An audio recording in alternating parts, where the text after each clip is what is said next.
There is a violent impulse hiding inside one of the gentlest feelings a human being can have.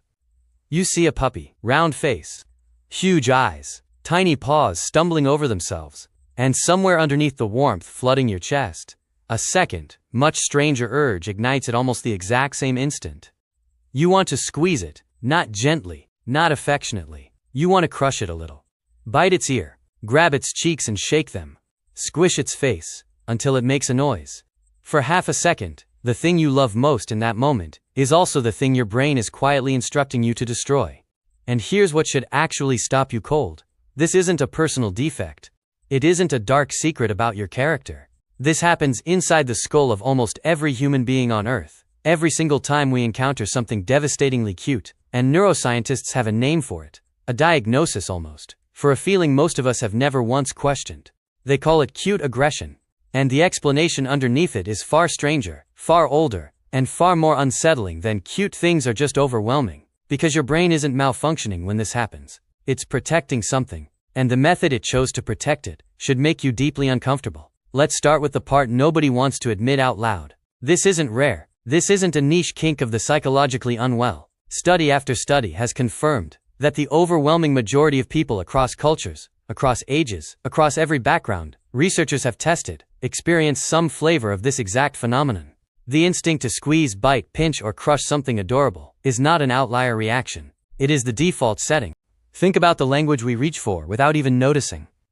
I could just eat you up. You're so cute I could die. I want to squish your face. These are not throwaway expressions. They are confessions. Every language researchers have studied contains some version of this exact linguistic pattern cuteness described in the vocabulary of violence. We built entire phrasebooks around wanting to destroy the things we love most. And that should sound insane the moment you actually hear it out loud. So here's the uncomfortable question sitting underneath all of this. And it's the one this entire video is going to answer. Why would evolution, a system with zero tolerance for wasted energy, zero patience for pointless contradictions, wire an aggressive impulse directly into the exact same neural pathway responsible for tenderness and care? That shouldn't exist. If anything, evolution should have built the opposite. Pure gentleness toward anything helpless. No competing signal. No internal conflict. And yet here we are, biting our own fists at the sight of a sleeping kitten, because something inside us cannot simply feel love, without also feeling the urge to crush it. This is where the story stops being cute, and starts being a warning your own brain has been sending you your entire life, disguised as an adorable feeling you never bothered to question. Researchers call the underlying mechanism a dimorphous expression of emotion. Which sounds clinical and cold, until you understand exactly what it means. It means some emotions are simply too intense to stay contained in a single expression. When a feeling crosses a certain threshold, when it becomes too big for the nervous system to process cleanly, the body doesn't just amplify the original emotion. It manufactures its opposite as a release valve. You've felt this before, even outside of cuteness, and you probably never realized what was happening. People cry at weddings. People laugh, uncontrollably, at funerals. In moments so devastating that laughter is the only pressure valve the body has left. Extreme joy sometimes produces tears. Extreme relief sometimes produces anger. This is not your brain malfunctioning at the worst possible moment. This is your brain running an emergency overflow protocol. When one emotional channel gets flooded past capacity, the nervous system routes the excess somewhere else, often into an emotion that looks, on the surface, like its complete opposite. Which means the aggression you feel toward a baby animal's face isn't really about aggression at all. It's about an emotion so overwhelming your brain didn't have anywhere else to put it. But that still doesn't answer the real question. Why cuteness specifically? Why does one particular kind of overwhelming emotion trigger this exact release valve every single time, in nearly every human being who has ever lived? To answer that, you have to go back to something far more dangerous than a cute fact. You have to go back to your own helplessness as an infant. Newborn humans are, biologically speaking, a catastrophe. Unlike almost every other mammal on Earth, a human baby cannot walk, cannot feed itself, cannot regulate its own body temperature, cannot defend itself in any way whatsoever. For the first year of life, a human infant is one of the most defenseless creatures in the entire animal kingdom, a fact that should have made our species extraordinarily easy to wipe out. And yet we didn't get wiped out. Because evolution built something extraordinarily specific to counteract that vulnerability. A visual profile so powerful, so neurologically magnetic, that adults become almost compulsively drawn to protect and care for anything displaying it. Researchers call this profile Kindchenschema, the baby schema. Big rounded head, large low-set eyes, small nose and mouth, chubby cheeks, soft, rounded body proportions. This exact configuration of features triggers an immediate, involuntary caretaking response in the human brain, activating within a fraction of a second of visual contact, faster than conscious thought, faster than reasoning, faster than you can stop it. And here's the part that should genuinely disturb you. This response isn't limited to human babies. It fires for anything that even loosely matches that visual code. Puppies, kittens, baby seals, cartoon characters designed by people who understood exactly what they were doing. Anime eyes, emoji faces, stuffed animals. Your brain cannot tell the difference between an actual infant that needs protecting and a plush toy engineered to exploit the exact same neural trigger. You are not choosing to find these things adorable. You are being neurologically hijacked by a survival mechanism that has no idea it's being tricked. Now here's where the story turns dark. Because this survival mechanism comes with a catastrophic design flaw, one that evolution never fully patched. The caretaking response the baby schema triggers is not a mild, manageable feeling. It is enormous. It floods the brain with an overwhelming wave of positive, nurturing emotion, dopamine, oxytocin, activation across multiple reward and bonding pathways simultaneously. It is, neurologically speaking, one of the single most intense positive emotional experiences the human brain is capable of producing. And an emotion that intense creates a problem. Overwhelming positive emotion, at extreme enough levels, can produce something researchers call positive emotional overload, a state where the feeling becomes so intense, the nervous system starts struggling to actually function underneath it. Think about what that would mean in a real emergency.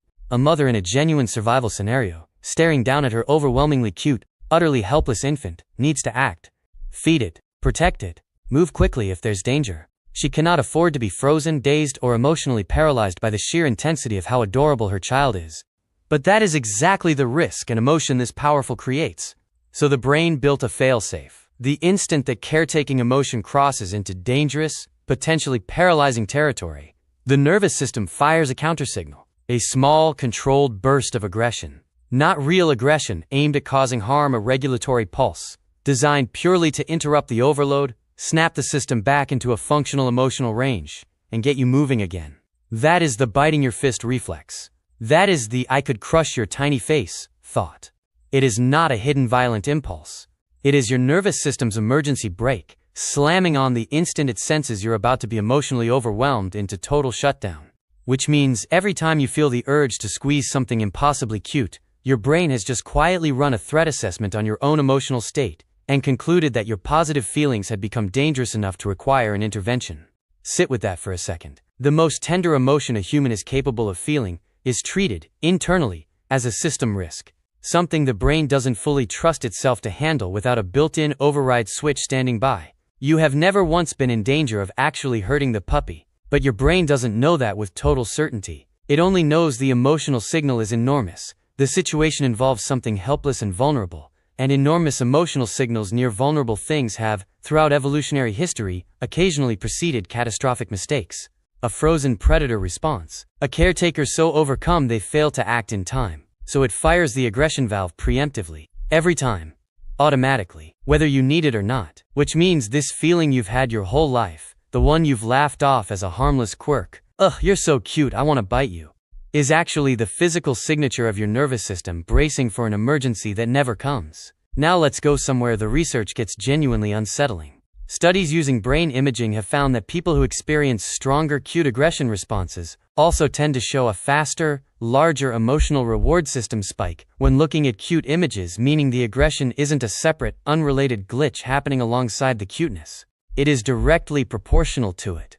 The cuter something is, the more violent the internal countersignal becomes. Which means somewhere inside your skull right now exists a precise, involuntary formula converting tenderness into aggression at a fixed internal exchange rate. A formula you've never seen, never agreed to, and cannot override. You didn't build this system. You are simply living inside it.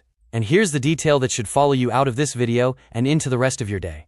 This isn't unique to cuteness. It's a glimpse into something much larger about how the human brain handles intensity itself. Every overwhelming emotional experience you will ever have, grief, ecstasy, terror, euphoria, carries the same hidden risk of tipping into a state your nervous system can't safely process. And your brain has spent your entire life quietly running the exact same protocol behind the scenes, laughing at funerals, crying at weddings, getting strangely angry during a moment of pure relief, wanting to bite the face of something you love more than almost anything else in the world. None of these are contradictions. They are your nervous system's emergency valve, firing exactly the way it was built to every single time an emotion gets too big for a single lane. Which raises the question you should genuinely be asking yourself right now. How many of your emotional reactions, the ones you've spent your whole life interpreting as personal quirks, confusing contradictions, or evidence that something is wrong with you, are actually just this same ancient overflow system quietly doing its job completely unnoticed? There's one more layer buried underneath all of this, and it might be the most quietly disturbing part of the entire phenomenon. We built an entire consumer economy on top of a neurological glitch we barely understand. Toy companies engineer stuffed animals with mathematically exaggerated baby schema proportions, eyes enlarged beyond anything found in nature, heads oversized relative to bodies, specifically because designers learned, through trial and error, exactly how far they could push the ratio before the caretaking response maxes out. Animation studios do the same thing with character design. Pet breeders have, over generations, selectively bred certain features, flattened faces, oversized eyes directly into entire species, reshaping their skulls around a formula that exploits a wiring flaw in the human brain. We are not passively enjoying cuteness. We built industries around deliberately overclocking a survival mechanism that was never designed to be pushed this far this often, by things that were never actually helpless infants in need of protection at all. Every plush toy on a shelf, every anime character with eyes 3 sizes too large, every cartoon animal redesigned across a franchise to look progressively younger and rounder with each sequel. These are not accidents of style. They are precision instruments, calibrated against a vulnerability baked into every human nervous system on the planet, whether you ever noticed it or not. So why do we want to squeeze things until they pop? Not because we are secretly violent, not because cuteness is somehow twisted or wrong. It's because somewhere deep in your neurological architecture sits a failsafe, built for a much older, much more dangerous world. A world where, being frozen in awe at your own child's face for 1 second too long, could mean the difference between survival and catastrophe. That failsafe never got the memo that the world changed. It still fires exactly the way it always has, for real infants, for puppies, for kittens, for plush toys engineered in a factory specifically to trigger it. Your brain cannot tell the difference between genuine vulnerability and a marketing decision. It only knows the signal crossed a threshold, and the threshold means, act now, before the feeling swallows you whole. Every "I want to squeeze your face" is not a joke. It's a message from a part of your mind that has been quietly managing emotional overload since before language existed, a part of you working exactly as designed, in a world it no longer fully recognizes, protecting a version of you that stopped needing protecting a very long time ago. And the next time you feel that violent little spike of tenderness, looking at something impossibly small and impossibly soft, don't laugh it off as a harmless quirk. Listen to it. Because somewhere underneath that urge is the oldest, most desperate instinct your species ever built, still running, still vigilant, still convinced, after all this time, that the thing in front of you is fragile enough to need saving from the sheer force of how much you love it. And maybe, in a way that should unsettle you more than it comforts you, it still is.